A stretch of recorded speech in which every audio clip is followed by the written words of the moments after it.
Utang pemerintah Indonesia 17.500 triliun rupiah. Bukannya kalau di berita-berita hutang negara hanya 7.600 triliun rupiah ya? Bagaimana sih ini ngitungnya? Sahabat, kalimat di awal ini mungkin terlihat provokatif. Dan benar, memang provokatif. Namun tujuannya bukan untuk menyalahkan, tetapi mengingatkan dan memberikan solusinya. Kita pasti semua setuju jika pengelolaan keuangan negara dikelola secara serampangan dengan utang yang besar, bakal jadi beban dan bom waktu yang akan meletus menjadi krisis maha dahsyat melebihi Krismon di tahun 9798.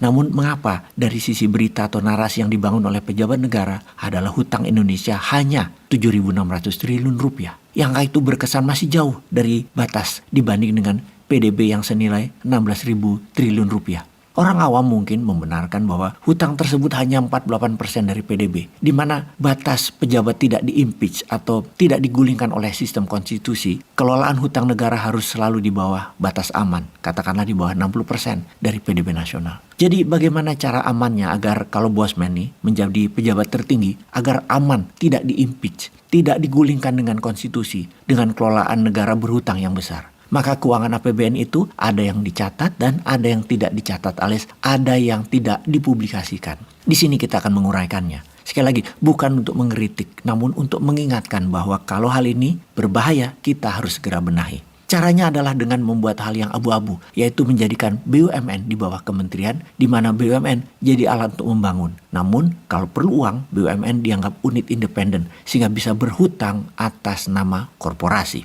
Begini penjelasannya, untuk proyek-proyek pembangunan seperti infrastruktur yang kalau dibayar swasta tidak akan balik modal karena memang sangat mahal dibanding dengan uang masuknya, maka harus pemerintah yang membangun. Seperti halnya Amerika di tahun 30-an dan seperti halnya Tiongkok di tahun 80-an. Negara yang membangun jalanan infrastruktur. Yang mana di Amerika infrastrukturnya bukan hanya buat sarana perpindahan barang dan manusia, namun untuk pabrik semen, pabrik baja, dan industri mobil Amerika bertumbuh. Juga di Tiongkok idenya sama, untuk pabrik di Tiongkok tumbuh, yaitu industri otomotif, pabrik baja, semen, baru kemudian jadi sarana perpindahan barang dan manusia. Dimodalinya, Amerika di tahun 30-an pakai dolar dan Tiongkok di tahun 80-an pakai renminbi. Siapa yang mau ngutangin Amerika di tahun 30-an? Atau siapa juga yang mau ngutangin Tiongkok di tahun 80-an?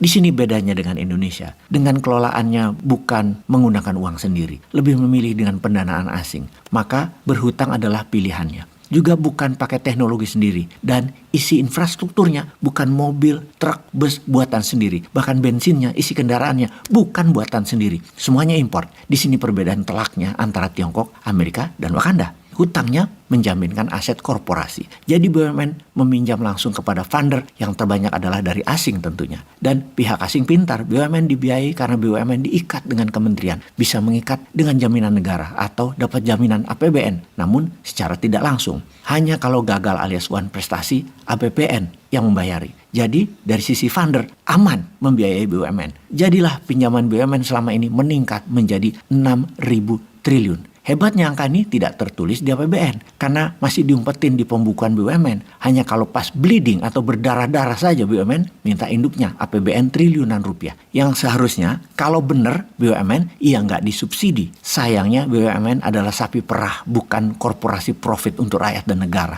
Disinilah BUMN memainkan perannya, mengcover proyek dengan pinjaman berlandaskan aset BUMN. Inilah mengapa BUMN banyak yang rugi. Selain proyeknya memang bukan strategis ekonomis, namun lebih ke proyek non-ekonomis. Yang berikutnya adalah harganya BUMN itu super mahal karena semua orang penting BUMN itu mainin uang dan mencekik subkontraktor dengan terlambat bayar sampai tahunan. Jadi BUMN lah yang bagi-bagi kue korupsi tersebut ke sesama orang dalam. Ini semua rahasia umum, semua orang tahu. Hanya tinggal nunggu berita kapan dan siapa yang tertangkap korupsi. Toh korupsi di Wakanda ini tidak ada penyitaan aset, tidak dihukum mati. Biasa itu hukum korupsi itu.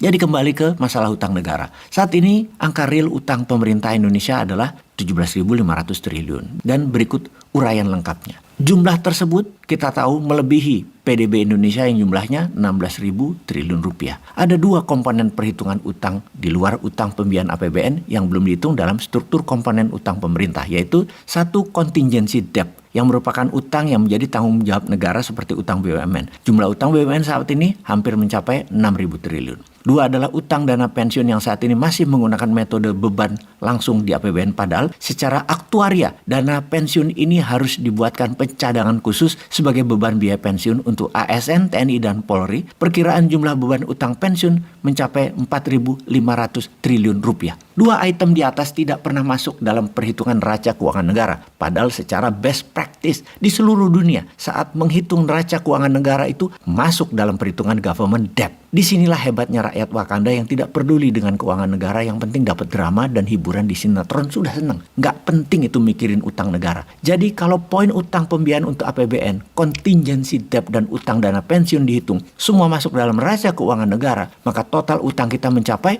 7.600-an ditambah 6.000-an ditambah 4.500-an kurang lebih 17.500 triliunan. Jumlah tersebut melebihi 100% PDB kita yang mencapai 16.000 triliun. Padahal menurut Undang-Undang Nomor 17 Tahun 2003, batas utang atau rasio debt kita maksimal 60% dari PDB. Wah, sudah kebablasan ya jumlahnya harusnya. Tapi aman, tidak tercatat di APBN. Tetap dukung dengan semangat.